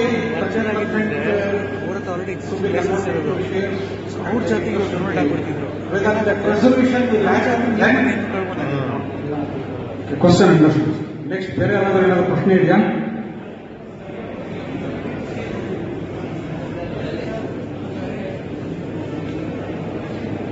ಮಾತ್ರ ಹರಿ ಓಂ ನಮಸ್ತೆ ಸರ್. ಈ 30% ನಾವು ಓದು ಹಾಕಲೇಬೇಕಾ? ಮತ್ತೆ 20% ನಮ್ಗೆ ಯಾವಾಗ ಬರುತ್ತೆ? ಅದು ತುಂಬಾನೇ ಎಲ್ಲ ಪಬ್ಲಿಕ್ ತುಂಬಾ ಕಷ್ಟದಲ್ಲಿದ್ದಾರೆ. ಅದು ದಯವಿಟ್ಟು ಅದೊಂದು ಸಹಾಯ ಮಾಡಿ. ಓಕೆ, ಕ್ವಶನ್ ತೆಗೆದು. Subramanian ಅಂತ. My question is, I heard that RBI will extend some soft loan for the investors. Is it true? Okay, question ತೆಗೆದು. ಓಕೆ, ಲಾಸ್ಟ್ ಒಂದು ಕ್ವಶನ್ ಇದೆ. ಯಾರಾದರೂ last question, only one question will be taken.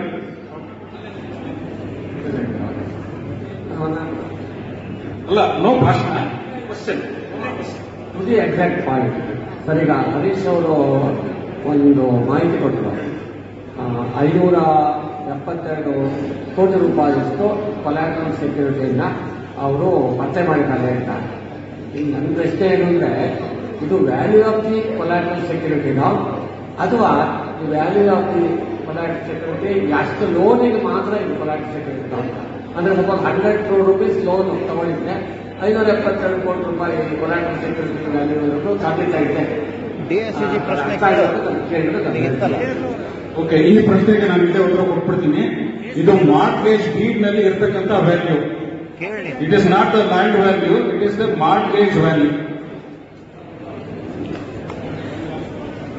ನನ್ನ question, ಇದು ಬರೀ ಡಿಪಾಸಿಟರ್ಸ್ಗೆ ಮಾತ್ರ, shareholders. Okay, shareholders ನಾನು ಹೇಳ್ಬಿಡ್ತೀನಿ. ನೀವು ಶೇರ್ ಹೋಲ್ಡರ್ಸ್ NCB ನಲ್ಲಿ all shares are turn to 0 value. ನಿಮ್ಗೆ ಎಷ್ಟೇ ಶೇರ್ ಇರ್ಬೋದು, 0 ವ್ಯಾಲ್ಯೂಯೇಷನ್ ಟರ್ನ್ ಮಾಡ್ಬಿಟ್ರೆ ನಾನು NCB ನಲ್ಲಿ. So same thing will happen here. I don't know, but that is the precedence. Okay, last question. Sir, ಈ depositors, share ಕೆಲವರೆಲ್ಲ expire ಆಗ್ತಾ ಇದ್ದಾರೆ. ಡೆತ್ ರಿಲೀಫ್ ಏನಾದರೂ ಸಿಗತ್ತಾ? ಸ್ವಲ್ಪ ಎಕ್ಸ್ಪ್ಲೈನ್ ಮಾಡ್ತೀನಿ.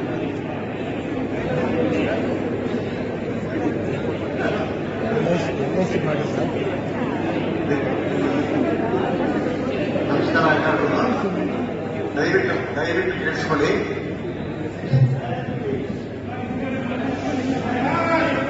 ಕೇಳಿಸ್ತಾ ಇದೆಯಾ?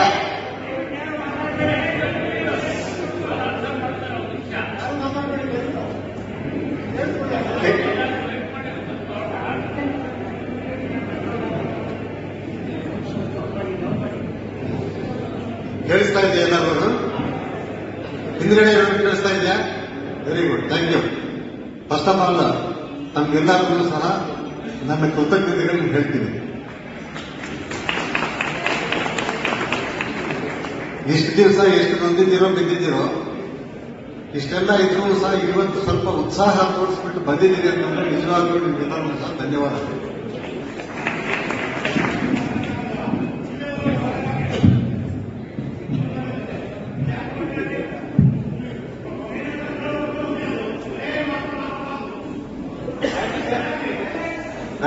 ದಯವಿಟ್ಟು ಎಲ್ಲರೂ ಕೇಳಿಸ್ಕೊಳ್ಳಿ. Last person has one question. ಏನು ಡೆತ್ ರಿಲೀಫ್ ಫಂಡ್ ಸಿಗುತ್ತಾ ಅಂತ ಕೇಳಿ. ಡೆತ್ ರಿಲೀಫ್ ಫಂಡ್ ಸಿಗುತ್ತಾ ಮೆರ್ಜ್ ಆದ್ಮೇಲೆ ಅಥವಾ ರಿವೈವ್ ಆದ್ಮೇಲೆ ಅಂತ ಹೇಳಿ ಒಂದು ಲಾಸ್ಟ್ ಕ್ವಶನ್. ದಯವಿಟ್ಟು ಇದನ್ನ ಅರ್ಥ ಮಾಡ್ಕೊಳ್ಳಿ. ಏನಾಗುತ್ತೆ ಅಂತ ಹೇಳಿ ಏನೂ ಗೊತ್ತಿಲ್ಲ, ಇವಾಗ ಸಹ ಯಾರಿಗೂ ಗೊತ್ತಿಲ್ಲ. ಎಲ್ಲ ಊಹೆ ಅಷ್ಟೇ.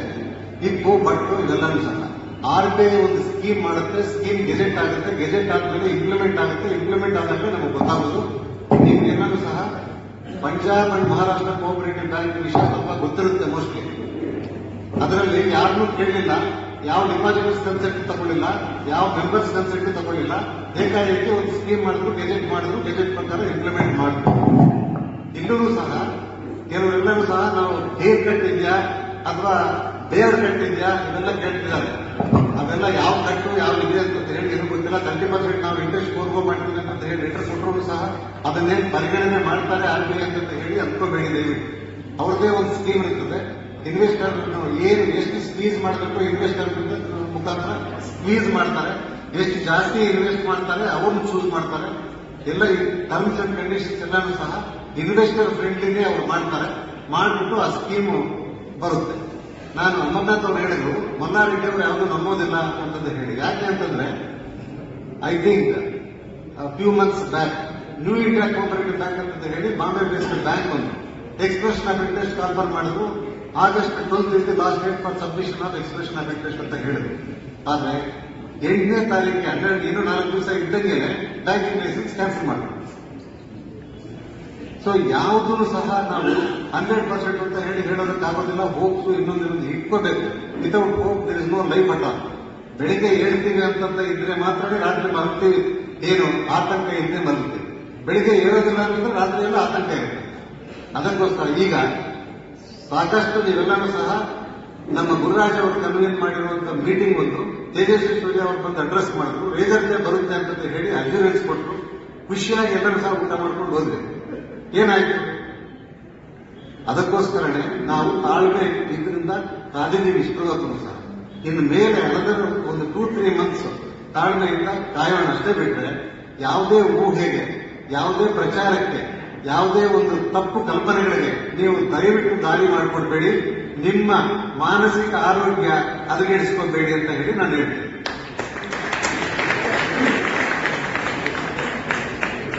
ಒಂದು ವಿಷಯ ನಿಮ್ಗೆ ಹೇಳಬೇಕು ಅಂತ ಹೇಳಿ ನನಗೆ ಖುಷಿಯಾಗಿರುವಂತಹ ವಿಷಯ ನಿಮ್ಗೆ ಹೇಳಬೇಕು ಅಂತ ಹೇಳಿ ಅನಿಸ್ತಾ ಇದೆ, ಹಂಚ್ಕೋಬೇಕು ಅಂತ ಹೇಳಿ. ಸುಮಾರು ನಾನು 4 ವರ್ಷದಿಂದ 3 ಅಸೋಸಿಯೇಷನ್ಸ್ ಸಹ ಒಟ್ಟುಗೂಡಿಸಬೇಕು ಅಂತ ಹೇಳಿ ಅಹರ್ನಿಶೆ ಪ್ರಯತ್ನ ಮಾಡಿದ್ದೇನೆ. ಗಂಟೆ ಪ್ರಯತ್ನ ಮಾಡಿದ್ದೇನೆ. ಅದು ಇಲ್ಲಿ ಗುರುರಾಜ್ ಅವ್ರಿಗೂ ಗೊತ್ತು, ಹರೀಶ್ ಅವ್ರಿಗೂ ಗೊತ್ತು, ನಮ್ಮ ರಂಗನಾಥ್ ಅವ್ರಿಗೂ ಗೊತ್ತು. ಈ ಒಂದು ನನಗೆ ತುಂಬಾ ಖುಷಿಯಾಗಿರೋ ವಿಷಯ ಏನು ಅಂತಂದ್ರೆ ಈ 3 ಅಸೋಸಿಯೇಷನ್ಗಳವರು ಅವರೆಲ್ಲ ಸೇರಿ ಒಟ್ಟಿಗೆ ಒಂದು ಕನ್ವೀನ್ ಮಾಡಿದ್ದೀರಿ ಮೀಟಿಂಗ್ ಅಂತಂದ್ರೆ ನಿಜವಾಗ್ಲೂ ಸಹ ಸಂತೋಷ ಇದೆ.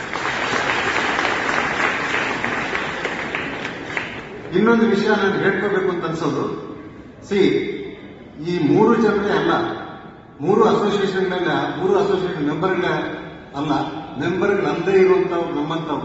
ನಾನು ಯಾವುದರಲ್ಲೂ ಮೆಂಬರ್ ಅಲ್ಲ.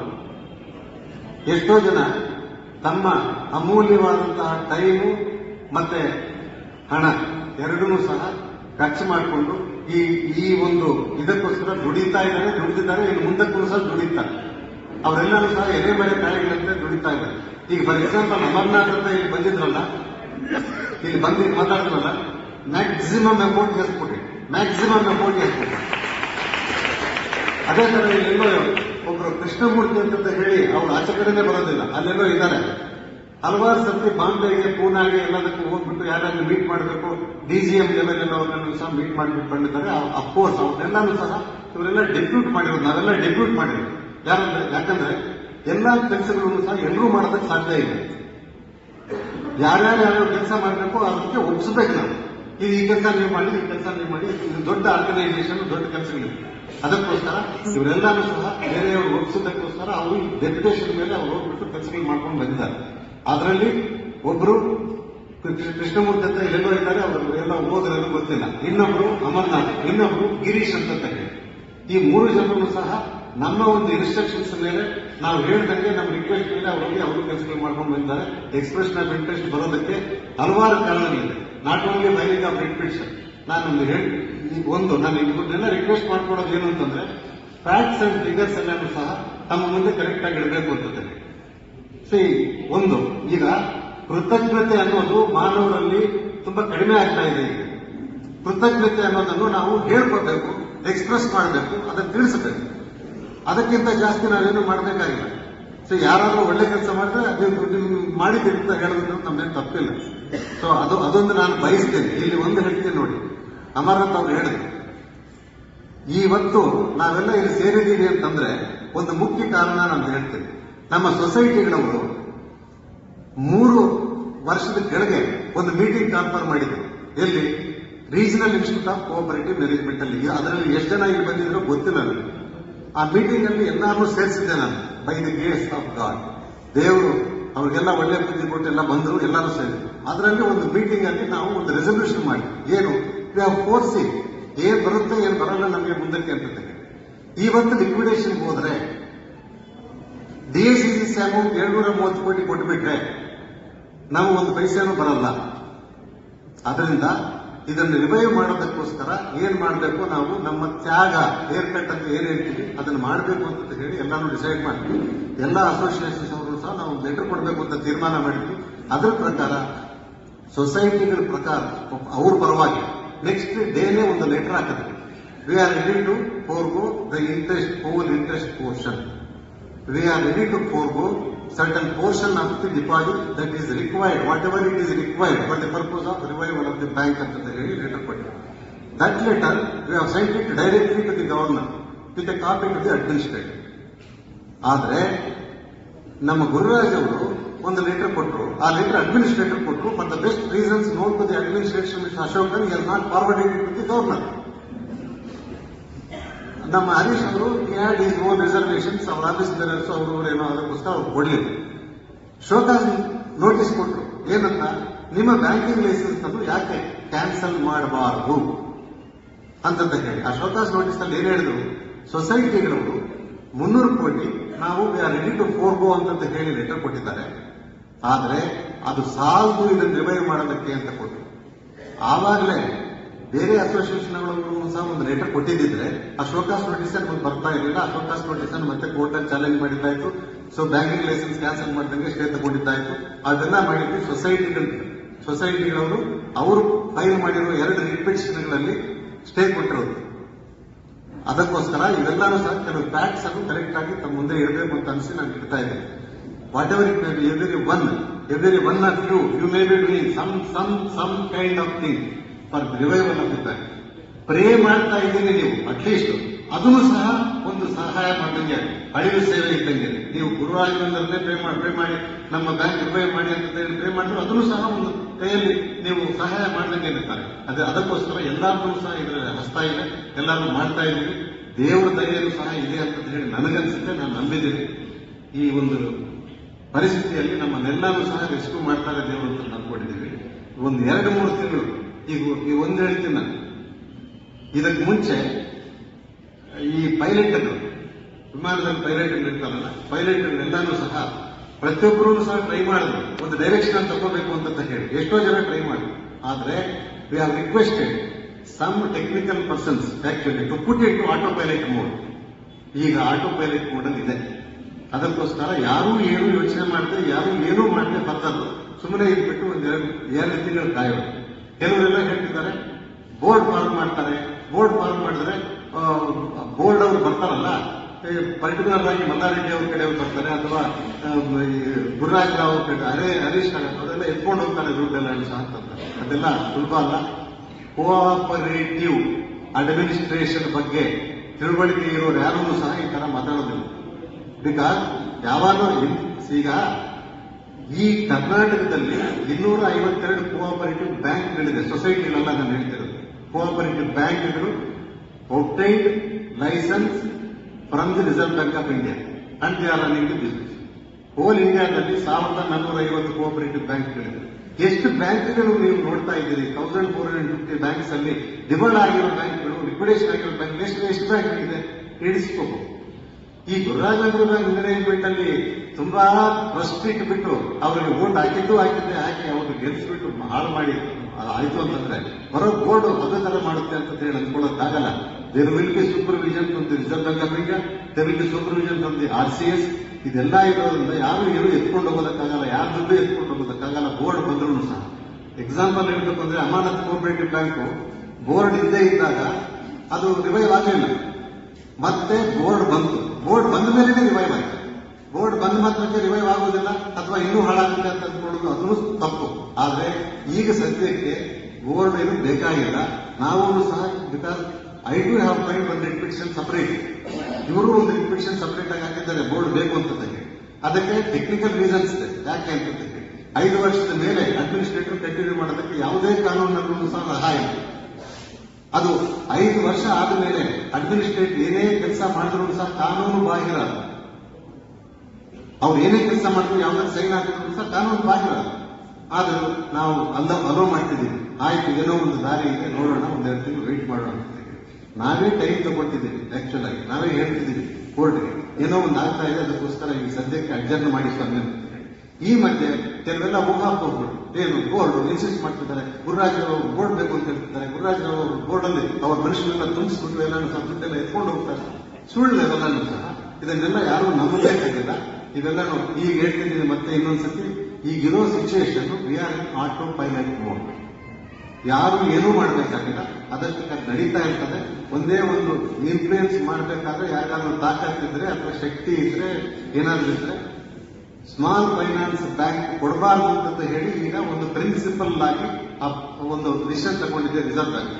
ಅದನ್ನು ನಮ್ದು ಎಕ್ಸೆಪ್ಷನಲ್ ಕೇಸಸ್ ಅಂತ ಹೇಳಿ ಈ ಇನ್ವೆಸ್ಟರ್ಸ್ ಯಾರು ಮುಂದೆ ಬಂದಿದ್ದಾರೆ ಅವ್ರಿಗೆ ಯಾರಿಗಾದ್ರೂ ಸಹ ಸ್ಮಾಲ್ ಫೈನಾನ್ಸ್ ಬ್ಯಾಂಕ್ ಕೊಡಿಸೋದಕ್ಕೆ ಯಾರಿಗಾದ್ರೂ ಸಹ ತಾಕತ್ತಿದ್ರು ಒಂದು ಇನ್ಫ್ಲೂಯೆನ್ಸ್ ಇದ್ರೆ ಆ ಡೈರೆಕ್ಷನ್ ಅಲ್ಲಿ ಏನಾದ್ರು ಕೆಲಸ ಮಾಡಿದ್ರು ಆಯ್ತು, ಮಾಡದೇ ಇದ್ರು ಸಹ ಆಯ್ತು. ಇದೊಂದು ಬಿಟ್ಟು ಬೇರೆ ಇನ್ನೇನು ತಲೆ ಕೆಡಿಸ್ಕೋಬೇಡಿ, ಆರಾಮಾಗಿ ನಿದ್ದೆ ಮಾಡಿ ಅಂತ ಹೇಳಿ ನಾನು ಎಲ್ಲರೂ ಸಹ ರಿಕ್ವೆಸ್ಟ್ ಮಾಡ್ತೀನಿ. ನಂಬರ್ 1 ಕ್ವಶನ್, RCS ಅಪ್ರೂವಲ್ ಬೇಕಂತ ಹೇಳ್ತಿದ್ದಾರೆ. RCS ಅಪ್ರೂವಲ್ ಆಟೋಮೆಟಿಕ್ ಆಗಿ ಬಂದ್ಬಿಡುತ್ತೆ. Once the reserve bank of India decides to grant the license small finance bank and hand over this to that bank ಅಂತಂದಾಗ RCS ಆಟೋಮೆಟಿಕ್ ಆಗಿ ಕೊಡ್ತಾರೆ. Then society ಬಗ್ಗೆ ಕೆಲವರು ಮಾತಾಡ್ತಾರೆ. ಒಬ್ರು ಗುರುಸಾರ್ವಭೌಮ ಸೊಸೈಟಿ ದುಡ್ಡು ಇದೆ, ಅದಕ್ಕೂ ಇದಕ್ಕೂ ಸಂಬಂಧ ಅಂತ ಹೇಳಿ.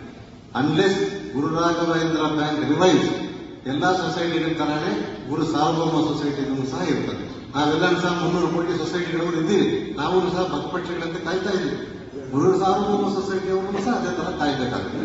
ನೆಕ್ಸ್ಟ್ BOD ಅನ್ನೋದು ಈಗ ಹೇಳಿದ್ದೀನಿ, ಬೋರ್ಡ್ ಆಫ್ ಡೈರೆಕ್ಟರ್ಸ್ ಬೇಕಾ ಬೇಡವಾ ಅನ್ನೋದ್ರ ಬಗ್ಗೆ ಈಗ ಪ್ರಶ್ನೆನೇ ಅಲ್ಲ, ಅಪ್ರಸ್ತುತ. ಈಗ ಅದರ ಬಗ್ಗೆ ಯಾರು ಚರ್ಚೆನೆ ಮಾಡಬೇಕಾಗಿಲ್ಲ. ಎಲ್ಲೂ ಸಹ ನಾನು ಹೇಳೋದು ಯಾವ ಗುಂಪಿನಲ್ಲೂ ಸಹ ಯಾವುದೇ ಮೆಸೇಜ್ಗಳು ಆಗಬೇಡಿ ಈ BOD ಬಗ್ಗೆ. ನೆಕ್ಸ್ಟ್ ಕನ್ವರ್ಷನ್, ಎಷ್ಟು ಕನ್ವರ್ಷನ್ ಮಾಡಬೇಕು ನಮ್ಮ ಕೈಯಲ್ಲಿಲ್ಲ, ಅದು ರಿಸರ್ವ್ ಬ್ಯಾಂಕ್ ಅವರು ತೀರ್ಮಾನ ಮಾಡ್ತಾರೆ. ದೆನ್ ಇನ್ವೆಸ್ಟ್ಮೆಂಟ್ ರಿಕ್ವೈರ್ಡ್ ಎಷ್ಟು ಬರಬೇಕು ಅಂತ ಹೇಳಿ ಆರಲ್ಲಿ ನಮಗೆ ಗೊತ್ತಿದ್ದಂಗೆ ಒಂದು 300-350 ಕೋಟಿ ಇನ್ವೆಸ್ಟ್ಮೆಂಟ್ ಅಂದ್ರೆ ಇದನ್ನು ರಿವೈವ್ ಮಾಡಬಹುದು. ಆದ್ರೆ it is left to the reserve bank of India. Then ಯಾವತ್ತಾಗುತ್ತೆ ಇದು? ನನ್ನ ಅಂದಾಜ ಪ್ರಕಾರ ಒಂದು 2-3 ತಿಂಗಳಲ್ಲಿ ಆಗಬಹುದು ಅಂತ. ದೆನ್ ಇಂಟ್ರೆಸ್ಟ್ ಪೋರ್ಷನ್ ಅಂತಂದ್ರೆ, interest portion we have given a consent, ನಮ್ ಕನ್ಸೆಂಟ್ ಕೊಟ್ಟಿದ್ದೀವಿ. ಏನು ಇಂಟ್ರೆಸ್ಟ್ ಪೋರ್ಷನ್ ಮೇಲೆ ವೇವ್ಡ್ ಆಗುತ್ತೆ. ಅದು ಸಹ they may safeguard our interest even by ಅವ್ರಿಗೆ ಯಾರು ಇನ್ವೆಸ್ಟರ್ ಹೇಳ್ಬಿಟ್ಟು ಇಂಟ್ರೆಸ್ಟ್ ಸಹ ಕೊಡಬಹುದು ಅಂತ ಹೇಳಿ ಇನ್ಸಿಸ್ಟ್ ಮಾಡಿಬಿಟ್ಟು ಅದನ್ನು ಸಹ ಇದು ಮಾಡಿ. ಬಟ್ ನನಗೆ ಗೊತ್ತಿದ್ದಂಗೆ in the best interest of the depositors reserve bank of India ಇಲ್ಲ. ಇಷ್ಟು ಮಾತ್ರ ಹೇಳ್ಬೋದು. ಇಷ್ಟು ಬಿಟ್ಟು ಬೇರೆ ಏನಾದ್ರು ಇದ್ರೂ ಸಹ ಯಾರಿಗಾದ್ರೂ ಸಹ ಹೇಳಿದ್ರೆ ನನ್ನ ನಂಬರ್ ಕೊಡ್ತಾರೆ. Anybody can ask me at any time, any question, any doubts. 24/7 ನನ್ನ ಫೋನ್ ಇರುತ್ತೆ. 24/7 ನನ್ನ ಫೋನ್ ಇರುತ್ತದೆ. ಯಾರಿಗಾದ್ರೂ ಕೇಳಿದ್ರೆ ನನ್ನ ಫೋನ್ ನಂಬರ್ ಕೊಡ್ತಾರೆ. ಅಥವಾ ನೀವು ಗೂಗಲ್ ಅಲ್ಲಿ BV ಮಲ್ಲಾರೆಡ್ಡಿ ಅಂತ ಸರ್ಚ್ ಮಾಡಿದ್ರು ಸಹ ನನಗೆ ಸಿಗುತ್ತೆ. ನೀವು ನನಗೆ ಕಾಲ್ ಮಾಡಿ ನಿಮ್ಮ ಆತಂಕಗಳೇನಿದ್ರು ಸಹ ನನ್ನ ಹತ್ರ ಶೇರ್ ಮಾಡ್ಕೊಳ್ಳಿ ದಯವಿಟ್ಟು. Okay, there is no necessity of ಏನು ತಲೆಗೆಡಿಸ್ಕೊಳ್ಳುವಂಥದ್ದು. Don't scratch your head too much about this, what will happen, how it happen, when it happen, ಇವೆಲ್ಲ ಬಿಟ್ಟು ಇಟ್ ಹ್ಯಾಪನ್ ಡೆಫಿನೆಟ್ಲಿ ನನಗನ್ನಿಸ್ತಾರೆ. ಸೊ ಒಂದು 2-3 ಮಂತ್ಸ್ ಎಲ್ಲ ಆಗುತ್ತೆ. ಅಂಡ್ ಇದು ಯಾಕೆ ನಾನು ಹೇಳಬಾರ್ದು ಕೆಲವು ವಿಷಯಗಳು, because I am regularly interacting with Reserve bank of India advocates also. ಅದರಿಂದ ನಾನು ಹೇಳ್ತಿದ್ದೀನಿ, ಹಿಂಟ್ ಕೊಡ್ತಿದ್ದೀನಿ ಅಷ್ಟೇ. Okay, thank you very much. ಧನ್ಯವಾದಗಳು ಮಲ್ಲಾರೆಡ್ಡಿ ಅವರು. ನಿಮಿಷ ಇವತ್ತಿನ ಏನ್ ಕಾರ್ಯಕ್ರಮ ನಡೆದಿದೆ ಇದರ ಒಂದು ಸಮ್ಮರಿ, ಒಂದು ಬ್ರೀಫ್ ಸಮ್ಮರಿ ಕೊಟ್ಟಿರ್ತೀನಿ. ಮೊದಲನೇದಾಗಿ ನಮ್ಮ ಬ್ಯಾಂಕಿನ ಹಿಂದಿನ ಪರಿಸ್ಥಿತಿ ಏನಿತ್ತು, ನಾವು ಒಂದು 3 ತಿಂಗಳ ಕೆಳಗೆ ಏನು ಡೋಲಾಯಮಾನ ಸ್ಥಿತಿನಲ್ಲಿದ್ವಿ, ಆ ಡೋಲಾಯಮಾನ ಸ್ಥಿತಿಯಿಂದ ಒಂದು ಹೋಪ್ ಕಡೆಗೆ ನಾವು ಹೆಚ್ಚಾಗ್ತಾ ಇದ್ವಿ. ಸೊ ಹಾಗಾಗಿ I presume that you are all happy. Are you happy? Are you really happy? ಕೆಲಸ ಇಲ್ಲ, ಆರೋಗ್ಯ ಹೋಗ್ಬೇಕಿದ್ದು. Are you happy? Very good. So ಮೊದಲನೇದು ಈ ಹ್ಯಾಪಿನೆಸ್ ಶುಡ್ ಕಂಟಿನ್ಯೂ. ಮತ್ತೆ ಇನ್ವೆಸ್ಟರ್ಸ್ ಏನಿದ್ದಾರೆ, ಈ ಇನ್ವೆಸ್ಟರ್ಸ್ಗೆ ಅವರು ಈಗ ಯಾರು ಇನ್ವೆಸ್ಟರ್ ಬಂದಿದಾರಲ್ಲ ಮುಂದೆ, ಆ ಇನ್ವೆಸ್ಟರ್ ಸುಮ್ಮನೆ ಬಂದಿಲ್ಲ, ಅವ್ರಿಗೂ desperately they require some banking license. ಆ ಒಂದು ಕಾರಣಕ್ಕೋಸ್ಕರ ಅವ್ರು ಬಂದಿರೋದು. ಸೊ ಇದು ಒಂದು ಕನ್ನಡದಲ್ಲಿ ಒಂದು ಗಾದೆ ಇದೆ, ರೊಟ್ಟೆ ಅಳಿಸಿತ್ತು ನಾಯಿ ಕಾದಿತ್ತು ಅಂತ, ಆ ರೀತಿ ಪರಿಸ್ಥಿತಿ ಇದೆ. So this gives us a hope. ಈ ರೊಟ್ಟೆ ಅಳಿಸಿದ್ರು ಅದಕ್ಕೆ ತಿನ್ನೋಕ್ಕೋಸ್ಕರ ಇನ್ನೊಂದು ನಾಯಿ ಕಾದಿದೆ. ಸೊ ಆ ಇನ್ವೆಸ್ಟರ್ ಪರಿಸ್ಥಿತಿ ಇದೇ ರೀತಿ ಇದೆ. ಹಾಗಾಗಿ ಇದು ಒಂದು ಪಾಸಿಟಿವ್ ವೈಬ್ರೇಷನ್ಸ್ ಇದೆ, ಒಂದು ಪಾಸಿಟಿವ್ ಹೋಪ್ ಇದೆ. ಹಾಗಾಗಿ ನಮಗೆ ಒಳ್ಳೇದಾಗತ್ತೆ ಅನ್ನೋ ಒಂದು ಆಶಾಭಾವನೆ ಇದೆ. ಆ ಆಶಾಭಾವನೆಯಿಂದಾನೇ ನಾವು ಮುಂದಕ್ಕೆ ಹೋಗೋಣ. ಮತ್ತೆ ಈ ಕಾರ್ಯಕ್ರಮಕ್ಕೆ ತಾವೆಲ್ಲರೂ ಬಂದು ಈ ಕಾರ್ಯಕ್ರಮವನ್ನು ಅದ್ಭುತವಾದ ಯಶಸ್ವಿಗೊಳಿಸಿದ್ದೀರಿ. ಜೊತೆಗೆ ಇಲ್ಲಿ ಬಂದಿರತಕ್ಕಂಥ ಜಸ್ಟಿಸ್ ದೇಶಪಾಂಡೆ ಅವರು, ಶ್ರೀ ರಂಗನಾಥ್ ಅವರು, ಸೋಮದಾಸ್ ಅವರು ಇರ್ಬೋದು, ಮಲ್ಲಾರೆಡ್ಡಿ ಅವರು ಇರ್ಬೋದು, ಮತ್ತೆ ನಮ್ಮ ಗುರುರಾಜ್ ಅವರು ಇರ್ಬೋದು, ಅವರೆಲ್ಲರಿಗೂ ಇಲ್ಲಿ ಬಂದು ಕಾರ್ಯಕ್ರಮ ನಡೆಸ್ಕೊಡೋದಕ್ಕೆ ಧನ್ಯವಾದಗಳು. ಜೊತೆಗೆ ಈ ಜಾಗವನ್ನ